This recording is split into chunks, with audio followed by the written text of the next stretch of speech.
The simple fact is, unfortunately, police officers are trained. That's what police officers are trained to do, to deal with people. You're exactly right. Now, my point in this case, and by the way, in Baton Rouge, although one I believe is justifiable, one does not seem to be justifiable. By the way, I don't see how that one's justifiable either. I don't accept either. I don't accept either. Wait a second, but when we were talking offset about an incident that happened to me that involved one of my I was a young agent, had a guy hands up. Your situation seemed justifiable. Wait a second. This one didn't seem justifiable. Get to in the week. You said. No. Let's continue to talk about this because listen, and don't get me wrong. I'm from Baton Rouge. I know most of the players involved, and if I don't know them, they're connected to my family. So I know that this man had a criminal record. Again, whatever. But if you look at what happened, you know that police officers are trained to de-escalate situations. And as I'm speaking to people who are high up in law enforcement in Baton Rouge, Louisiana, they are saying that it looks bad for the officers. The officers appear at this point, unless something else comes out, to have acted too aggressively. And the language that they use with this man, you're dead, and possibly using other racial language. At this point, unless something else comes out, those officers are in big trouble. You're responding to a man with a gun call. So, as you're rolling up on the scene, you know this guy, as far as you know, has a firearm that he's already brandished at one person. We agree so far. You give him lawful arrest commands. He's not complying. They tried the stun gun for whatever reason. That was not operational. Now, the way they took the guy down, very bad. There's much better ways to do that. And by the way, why rush? You got time. The guy's not going anywhere, okay? Take your time. Take him down right. But now, he goes to the ground. Both weapons are holstered until one of them says he's got a gun.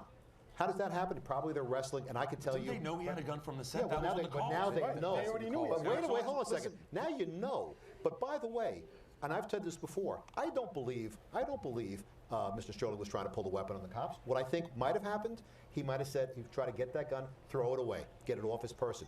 For whatever reason, at that time, he had a gun on him. The police officer knows it. He feels the pocket. He knows it's a gun. If that hand goes into that pocket for any reason, what do you want them to do? Okay, we're going to talk about that next.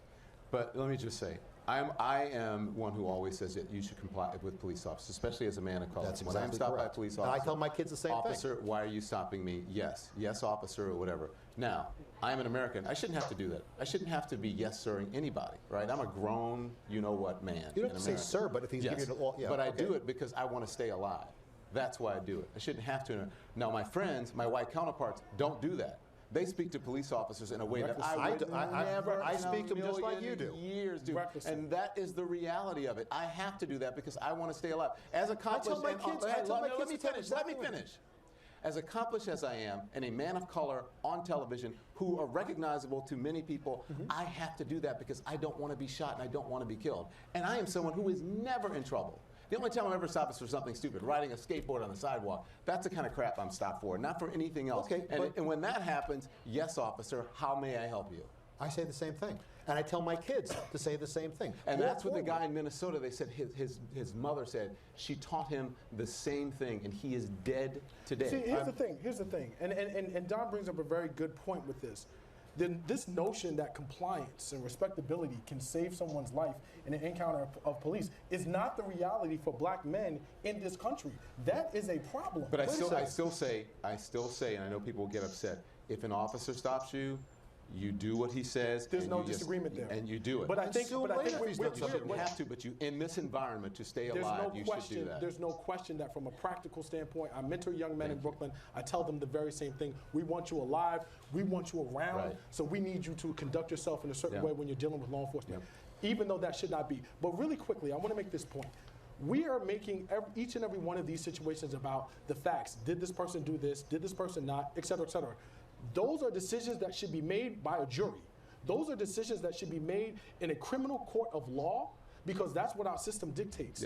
These are not decisions to be made after the fact as an officer has decided to take matters into his own hands and kill someone. And remember, the person I've gone at least 5 or 10 minutes over. I'm going to be in big trouble here. But I want to say the president is also weighing in on this, and I'll give you a little bit before we go to break. The President of the United States weighing in on this. He released a statement saying all Americans should be deeply troubled by the fatal shootings of Alton Sterling in Baton Rouge, Louisiana, and Philando Castile in Falcon Heights, Minnesota. We have seen such tragedies far too many times, and our hearts go out to the families and the communities who have suffered such painful losses. Then he talks about the Department of Justice, how they've opened investigations. He also talks about the task force that he initiated, and then he says, in the meantime, okay, and this is very important, I think, all Americans should recognize the anger, frustration, and grief that so many Americans are feeling. Feelings that are being expressed in peaceful protests and vigils. Michelle and I share those feelings. Rather than fall into a predictable pattern of division and political posturing, let's reflect on what we can do better. Let's come together as a nation and keep faith with one another in order to ensure a future where all our children know that their lives matter. The President of the United States. We'll discuss on the other side of this break. Don't go anywhere.